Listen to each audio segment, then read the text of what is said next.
Do you think film industries try hard enough to engage with their audiences? If so, this presentation is for you. Hello, my name is Diego Vigil, and today I'll be presenting my answer regarding CCR number 2. How does your product engage with audiences, and how would it be distributed as a real media text?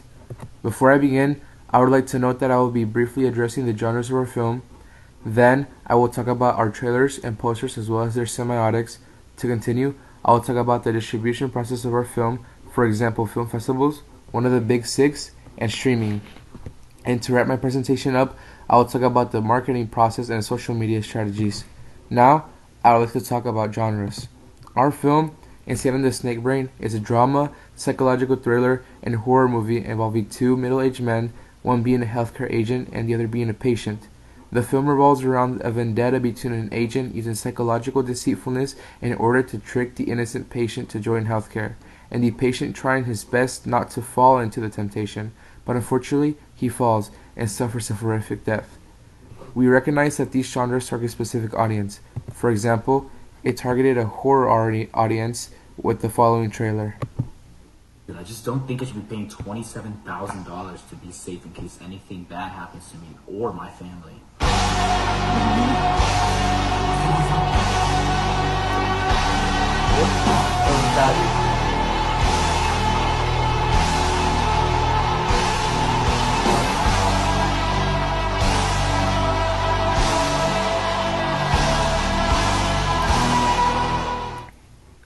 We decided to integrate a J-cut of Anthony speaking about his healthcare experience. We were able to interrupt that by a loud, treacherous song to create a sense of fear into the viewers. We also took a shot of Anthony freaking out about his role as a father, and Guillermo looking like a predator against Anthony, almost foreboding bad things to happen in the near future. And for our final scene, media theorist Roland Barthes' theory of semiotics was evident. When Anthony got bitten by Guillermo, which led to his bloody death as seen in the Fade to Red, there was a snake bite on his hand. This was a clear signifier of the horrors in which healthcare can do, and the innocent lives that they do not hesitate to take.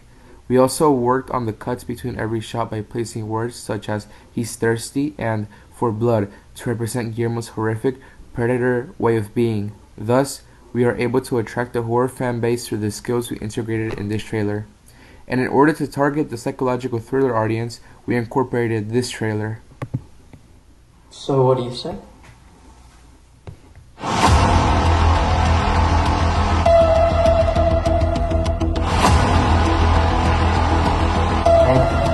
all I care about is being number one.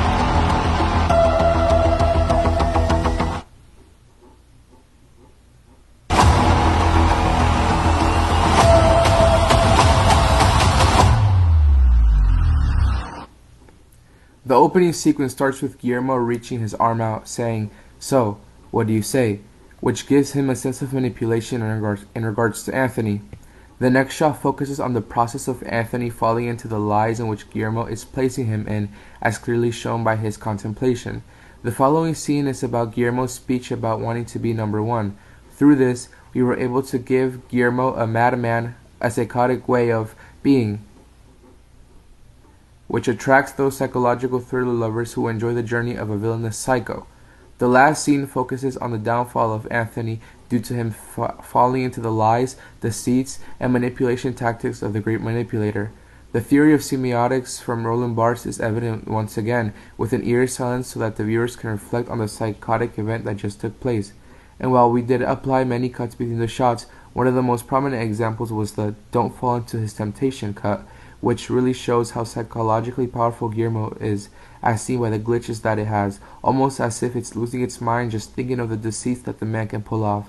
That being said, we were able to attract an audience who do not only love a villainous rampage, but a psychotic villainous rampage.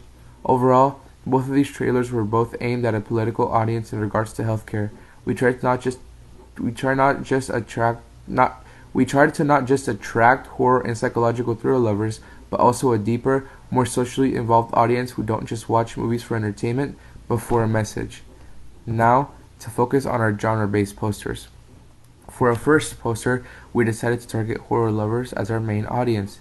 We integrated a black and blood red color scheme to the poster to represent power, danger, and the horrific overall sense. We then integrated a cobra, snake-like being with the head of a man with long hair, which is meant to represent Guillermo, wearing a mask. The snake-like figure is meant to represent something out of this world, something horrific, a monster made into a man, as well as the deceitful and crafty being of a snake. The black mask also represents how Guillermo is hiding his true identity, his true motives, his real self, in order to capture people and kill them in due time. Overall, this poster and its horrific representation captivate the lives of the horror audience. These signs of deceit, death, and craftsmanship are all in correlation to Roland Barthes' theory of semiotics, and in this occasion, all of this ties down to the malevolency of healthcare. For our second poster, we decided to focus on psychological thriller lovers. We decided to go with a black and gold color scheme, which then gets slightly subverted by the redness of an apple.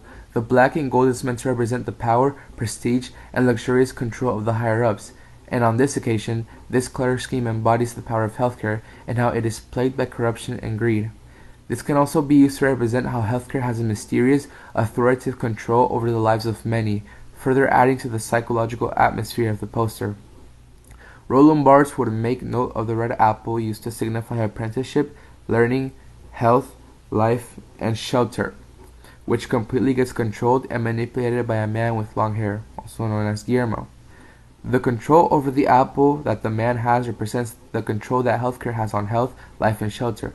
To continue the psychological theme, the man is going down the stairs offering the same apple, embodying the false promises that healthcare offers towards its patients, which also makes them feel oppressed as he is slowly going down the stairs, signifying a way of forced compliance. Thus, we are able to attract a psychological thriller audience through the oppressive semiotics of this poster. Now, I would like to speak about our film festivals, one of the big six, and streaming services. For our horror genre, we decided to focus on festivals such as Sitges Film Festival, the Fantasia International Film Festival, and Fantastic Fest. But for a more specific festival, we picked the LA Crime and Horror Film Festival. For our psychological thriller genre, we had little to no luck in finding relative festivals, but we did find the Belief Psychology Film Festival.